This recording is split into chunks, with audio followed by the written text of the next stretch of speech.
नाज़रीन, आपको बता दें कि उत्तर प्रदेश के भदोही में पीएम मोदी इस वक्त एक जलसे से खिताब कर रहे हैं। आपको सीधे वही लिए चलते हैं।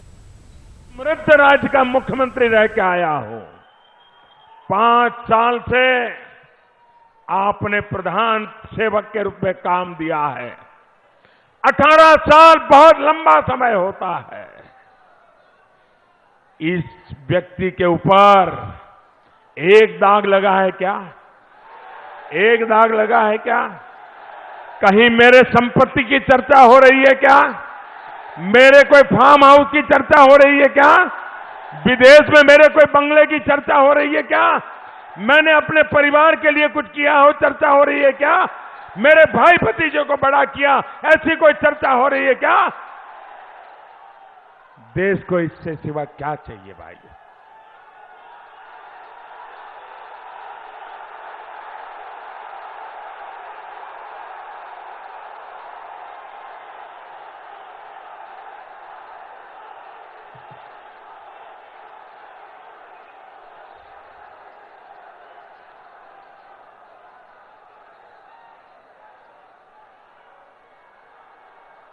और इन सब का देख लीजिए, 2 साल 5 साल मौका मिल जाता है, पूरे रिश्तेदार, उसके रिश्तेदार, उसके रिश्तेदार रातों रात माला माल हो जाते हैं। ये पैसे गरीबों के होते हैं, ये पैसे ईमानदार लोगों के होते हैं। और इसलिए भाइयों बहनों, अगर मैं भ्रष्टाचार के खिलाफ लड़ता हूं तो मेरे गरीब भाइयों के हकों के लिए लड़ता हूं।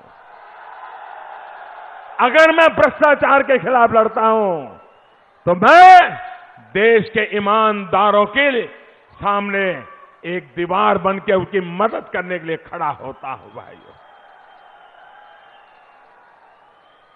आज पूरा देश मोदी को क्यों प्यार करता है? आज धूप में खड़े रह करके आप मोदी को आशीर्वाद क्यों दे रहे हैं?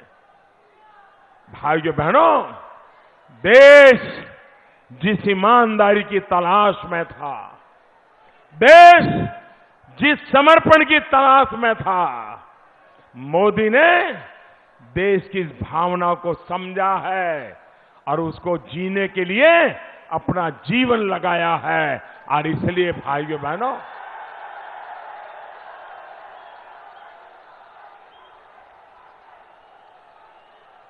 और उनको परेशानी यही है कि मोदी को कुछ होता क्यों नहीं है।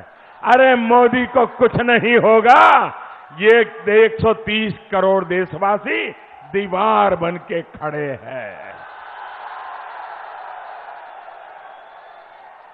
भाइयों बहनों, 2 दिन पहले ही मीडिया ने खुलासा किया है कि कैसे कांग्रेस के नामदार ने, ये खेल समझिए दोस्तों, ये बड़े चाव से अमेठी और रायबरेली पकड़ के बैठे हैं। कैसे खेल खेले, मैं कच्चा चिट्ठा निकालना चाहता हूं। ये कांग्रेस के नामदार ने अपने ही बिजनेस पार्टनर को, अपने ही करीबी दोस्त को रक्षा सौदे दिलवाए। इन नामदारों को कभी ये ध्यान नहीं रहा कि कभी गरीबों को घर दिलवा दे, उनके लिए शौचालय बनवा दे, उनके घरों में बिजली कनेक्शन लगवा दे। इन नामदारों ने गरीबों की जरूरतों की कभी परवाह नहीं की, लेकिन अपने बिजनेस पार्टनर की ये लंदन से लेकर दिल्ली तक ये चक्कर काटते रहे, दौड़ते रहे।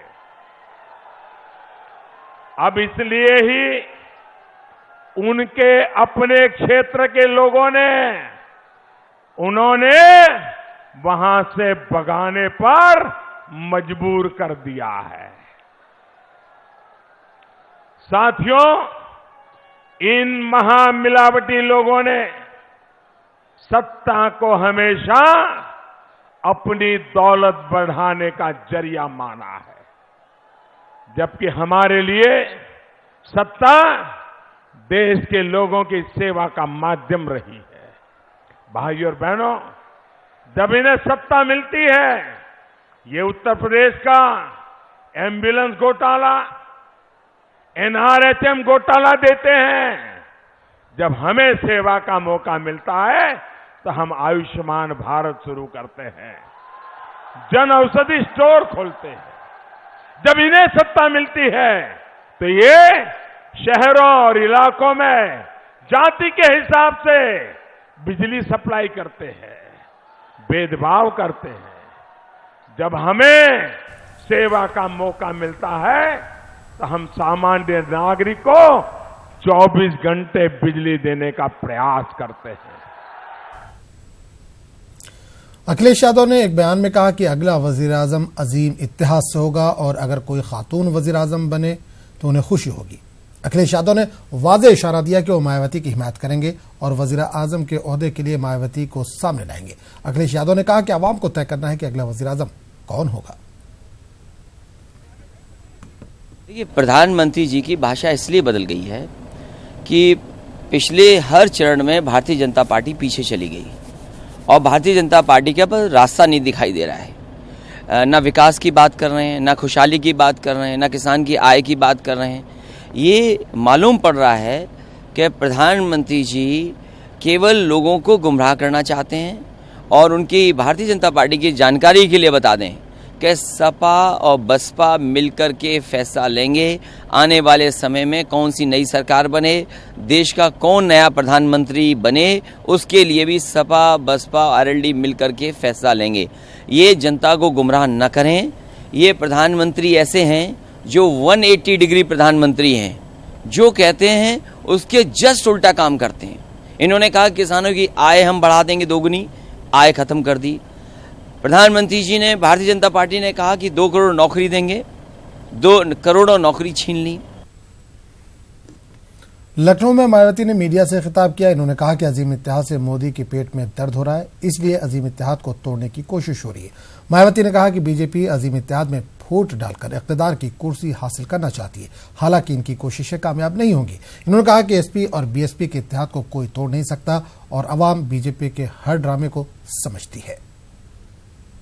प्रतापगढ़ लोकसभा की सीट पर अपनी चुनावी जनसभा में खासकर फूट डालो व राज करो की नीति के तहत ही यहाँ हमारे सपा व बसपा गठबंधन के लोगों में जो भ्रम पैदा करने की कल इन्होंने घिनौनी हरकत की है, तो इस संबंध में इनको हमारा यही कहना है कि जब से उत्तर प्रदेश में लोकसभा चुनाव के लिए यहाँ बीएसपी सपा व आरएलडी का गठबंधन बना है, तो तब से यहाँ बीजेपी व खासकर प्रधानमंत्री श्री नरेंद्र मोदी अभूतपूर्व संकट में हैं, काफ़ी ज़्यादा संकट में हैं। उन्हें इस गठबंधन से पेट में जो दर्द हो रहा है तो उसका कोई इलाज उन्हें नहीं मिल पा रहा है और ना ही आगे कोई इसका समाधान उन्हें मिलने वाला है। जबकि हमारा बना ये गठबंधन वर्तमान के साथ साथ भविष्य का भी गठबंधन है, जो आगे चलकर उत्तर प्रदेश से भी यहाँ बीजेपी की संकीर्ण जातिवादी सांप्रदायिक व अहंकारी सरकार को जरूर उखाड़ फेंकेगा। दिल्ली के वज़ीर-ए-आला अरविंद केजरीवाल इस वक्त एक प्रेस कॉन्फ्रेंस कर रहे हैं, आपको सीधे वहीं चलते हैं। ये बाहर वाले को हम बाहर ही हैं राजनीति में। एक आम आदमी को ये लोग राजनीति में बर्दाश्त नहीं करने देना चाहते। पिछले 4 साल के अंदर इन्होंने पूरी कोशिश की है कि किसी तरह से आम आदमी पार्टी को ख़त्म कर दिया जाए। इन्होंने मेरे ऑफिस पे सीबीआई की रेड कराई, इन्होंने मेरे घर पे मेरे बेडरूम के अंदर दिल्ली पुलिस की रेड कराई। बताओ मेरा क्या कसूर था? मेरे ऊपर 33 केस कर रखे हैं लोगों ने। मनीष सिसोदिया जी को कई घंटों तक सीबीआई ने इंटरोगेट किया। सतिंदर जैन के घर पे सीबीआई की रेड हुई। सतिंदर जैन के घर पे इनकम टैक्स की रेड हुई, कुछ नहीं मिला अभी तक। हमारे 20 एमएलएज को अरेस्ट किया गया, मेरे रिश्तेदारों को पकड़ रहे हैं। जब मेरे खिलाफ कुछ नहीं मिला, मेरे रिश्तेदारों को पकड़ रहे हैं। इन्होंने हमारी सरकार गिराने की कोशिश की। इन्होंने हमारे 21 एमएलएज जानबूझ के गलत तरीके से, असंवैधानिक तरीके से डिस्क्वालीफाई कर दिया। हमारे एमएलएज खरीदे जा रहे हैं। वो तो खैर प्रधानमंत्री जी खुलेआम कह चुके हैं कि मैं एमएलएज खरीद के अब विपक्षी दलों की सरकारें गिराऊंगा। हमारा एक एमएलए 2 साल पहले बवाना में खरीदा गया, एक एमएलए भी 3 दिन पहले खरीदा गया। तो इनकी पूरी कोशिश है कि किसी भी तरह से ये नई पार्टी को कुचल दो, इन आम लोगों को मत आने दो। ये इनकी पूरी कोशिश, जब से हमारी सरकार बनी है, हमारी पार्टी बनी है, हम राजनीति में आए हैं, तब से ये लोग पूरी कोशिश कर रहे हैं। और जब ये सारे हथकंडे इनके नहीं चले तो ये हमले कराने लग गए। अब ये 9वां हमला है। 9 हमले कोई कम नहीं होते। इनकी पूरी साजिश है कि किसी तरह से ये हमारे ऊपर जानलेवा हमला करना चाहते हैं, ये हमें इस रास्ते से साफ करना चाहते हैं। इनका मकसद है कि किसी भी तरह से इनको फिजिकली हटा दो। मैं ये कहना चाहता हूं कि मैं एक छोटा सा आदमी हूं, मेरी कोई औकात नहीं है। आज ये हमला मुझ पे नहीं हुआ, ये 9 हमले मुझ पे नहीं हुए, ये दिल्ली की जनता के ऊपर हुए हैं। इन्होंने दिल्ली की जनता द्वारा चुने गए मुख्यमंत्री पे हमला किया है।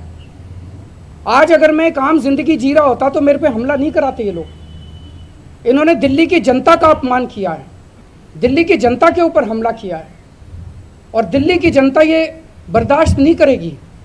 दिल्ली की जनता इसका बदला इनको जरूर देगी। दिल्ली की जनता देख रही है कि किस तरह से, चूंकि जनता ने 70 में से 67 सीट दी थी, उसको ये बर्दाश्त नहीं कर पा रहे, इसलिए ये लोग ये हमले करवा रहे हैं। हमारा कसूर क्या है? हमारा कसूर ये है कि पिछले 4 साल के अंदर हमने इतने काम किए हैं। हमने शिक्षा में काम किए, हमने स्वास्थ्य में काम किए, हमने बिजली में काम किए, हमने पानी पे काम किए, हमने सड़क बनवा रहे हैं, गलियां बनवा रहे हैं, गरीब इलाकों के अंदर आज जा रहे हैं। और जिस तरह से जनाधार दिल्ली में जनता का बढ़ता जा रहा है और दिल्ली सरकार के कामों की चर्चा पूरे देश के अंदर होती जा रही है, अब इनको ये चैलेंज लग रहा है कि अगर इस तरह से इनके अच्छे काम होते गए तो बाकी राज्यों के अंदर भी इनसे जनता पूछ रही है कि अगर दिल्ली में केजरीवाल कर सकता है तो आप लोग क्यों नहीं कर रहे? दिल्ली में सरकारी स्कूल 94% नंबर ला सकते हैं, 94% रिजल्ट आ सकता है, तो बाकी राज्यों में क्यों नहीं आ रहा? बीजेपी और कांग्रेस वाले राज्यों में तो 50%, 45% रिजल्ट आता है, दिल्ली में 94% रिजल्ट आता है।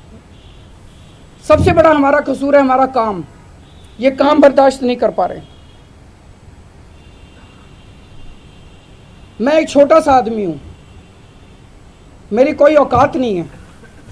दिल्ली की जनता ने मुझे इतनी बड़ी कुर्सी पे बिठा दिया, दिल्ली की जनता ने मुझे इतनी बड़ी जिम्मेदारी दे दी। मैं दिल्ली की जनता का अपनी जान दे के भी एहसान नहीं चुका सकता।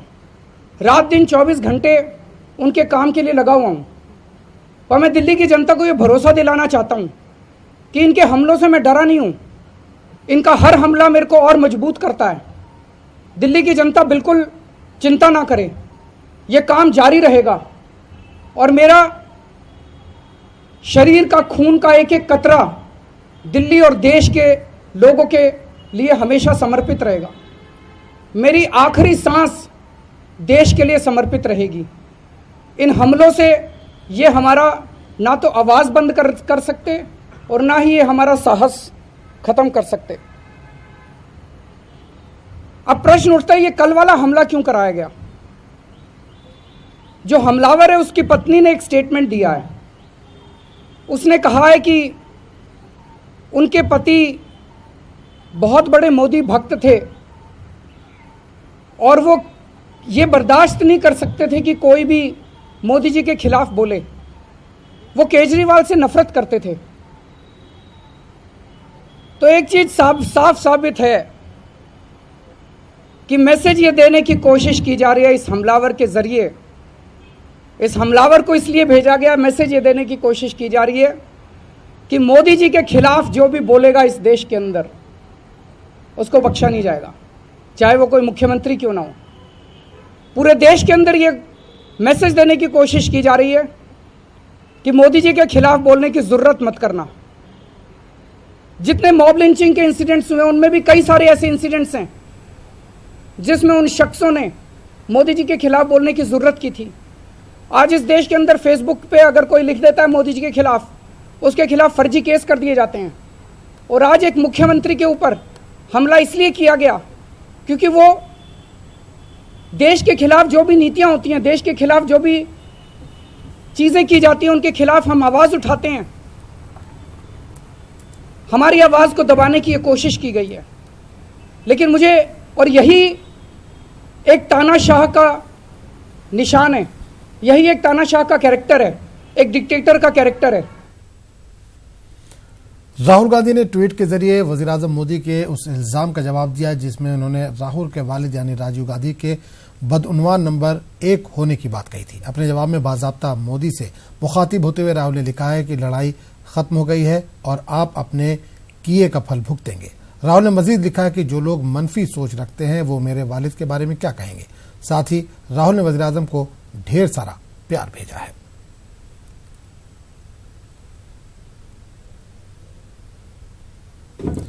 जम्मू कश्मीर के अनंतनाग में गुज़िश्ता रात मिलिटेंटों ने बीजेपी लीडर गुल मोहम्मद को गोली मारकर हलाक कर दिया। वेरीनाग के नौगाम इलाके में 60 साला गुल मोहम्मद उर्फ अटल के सीने और पेट में 5 गोलियां दागी गई। अस्पताल ले जाते वक्त गुल मोहम्मद की मौत हो गई। गुल मोहम्मद बीजेपी के नायब जिला सदर थे और 2008 और 2014 में असेंबली इलेक्शन भी लड़ चुके थे। रियासत के मुख्तलिफ हलकों से इस कत्ल की मजम्मत की जा रही है। वज़ीर-ए-आज़म नरेंद्र मोदी ने जम्मू कश्मीर के बीजेपी लीडर गुल मोहम्मद मीर के कत्ल की सख्त अल्फाज में मजम्मत की है। पीएम मोदी ने कहा कि गुल मोहम्मद एक मेहनती इंसान थे, इन्होंने अपनी मेहनत से बीजेपी को काफी तक़वियत पहुंचाई। पीएम मोदी ने गुल मोहम्मद के अहले खाना के साथ इज़हार ताज़ियत भी किया। वज़ीर-ए-आज़म ने कहा कि इस तरह के पुरतशद्दुद वाक़यात के मुल्क में कोई जगह नहीं है। Gul Mohammad Mir was a veteran and a stalwart BJP leader in Kashmir Valley. He was popularly known as Atal Bihari Vajpayee of Anantnag area of South Kashmir. Shri Atal Gul Mohammad Mir served the country with all his bravery and served the Mother India with all his efforts. He was a brave son of Mother India.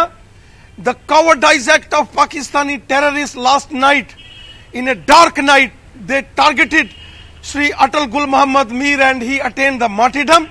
This is the frustration and the desperation among the Pakistani terror outfits in Kashmir Valley. The way our armed forces has carried out anti-terror operation and many of the terrorist hideouts and terror commanders are neutralized. This is frustration, and in a cowardice act, Pakistani terrorist attacked Shri Atal Gul Mohammad Mir. It is irreplaceable loss to our nation. It is an irreplaceable loss to Bharatiya Janata Party. Shri Atal Gul Mohammad Mir, he was a brave son of the soil. He fought against the Pakistanis for last 30 years. He contested one assembly election from Doru constituency of Anantnag from Bharatiya Janata Party mandate.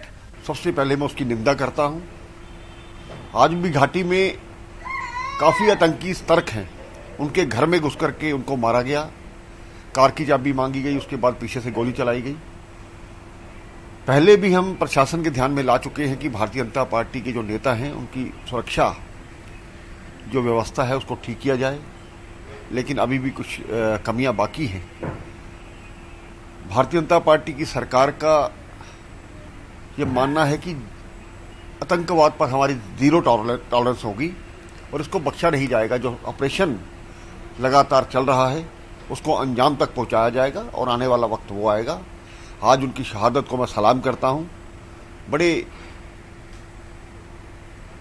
खिलाफ माहौल में वो काम कर रहे थे, हालांकि उनका नाम वहां लोग अटल कहते थे, उसको वो अटल रहे सारी उम्र जो उन्होंने काम किया। प्रज्ञा सिंह ठाकुर को जिला इंतखाबी अफसर ने नोटिस जारी किया है। भोपाल के जिला इंतखाबी अफसर ने नोटिस जारी कर जवाब तलब किया। इलेक्शन कमीशन की पाबंदी के बावजूद इंतखाबी तशहीर का इल्जाम लगाया गया। वाज़ेह है कि प्रज्ञा ठाकुर पर इलेक्शन कमीशन की जानिब से 3 दिन तक इंतखाबी तशहीर में हिस्सा नहीं लेने की पाबंदी आयद की गई थी। इसके बावजूद इन्होंने इंतखाबी तशहीर में हिस्सा लिया, जिसकी पादाश में भोपाल के जिला इंतखाबी अफसर ने नोटिस जारी कर प्रज्ञा सिंह से जवाब मांगा है। जाने पे मिला है, मैं सन्यासी हूँ, मेरा जीवन का आधार मंदिर है, पूजा पाठ है, आध्यात्म है, जन कल्याण और राष्ट्र कल्याण है, गाय माता है, गीता माता है, गंगा माता है, हमारे धर्मशास्त्र हैं। हमें इनसे अगर कोई रोकता है तो वो अपने जीवन के बारे में सोचे। और चंडीगढ़ में कांग्रेस की इस वक्त प्रेस कॉन्फ्रेंस हो रही है, आइए आपको सीधे वही चलते हैं। जो उन्होंने स्वर्गीय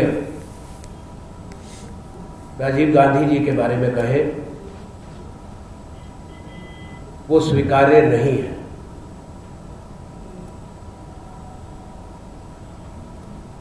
Narendra Modi ji is known for making shockingly insulting statements about his opponents, predecessors. But Rajiv Gandhi ji was a martyred Prime Minister of this country. Narendra Modi ji should not forget that Rajiv Gandhi was assassinated by terrorists. He died for the cause of India in fighting terror and violence.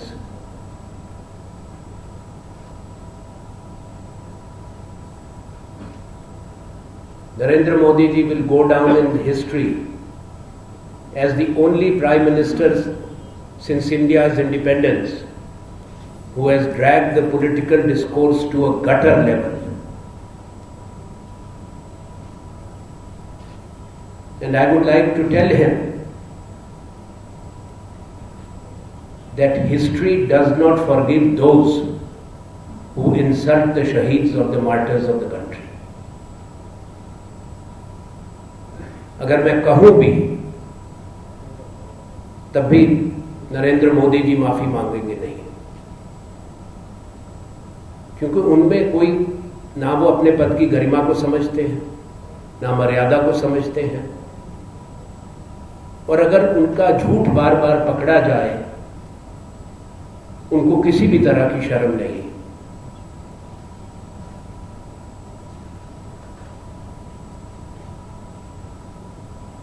प्रधानमंत्री जी ने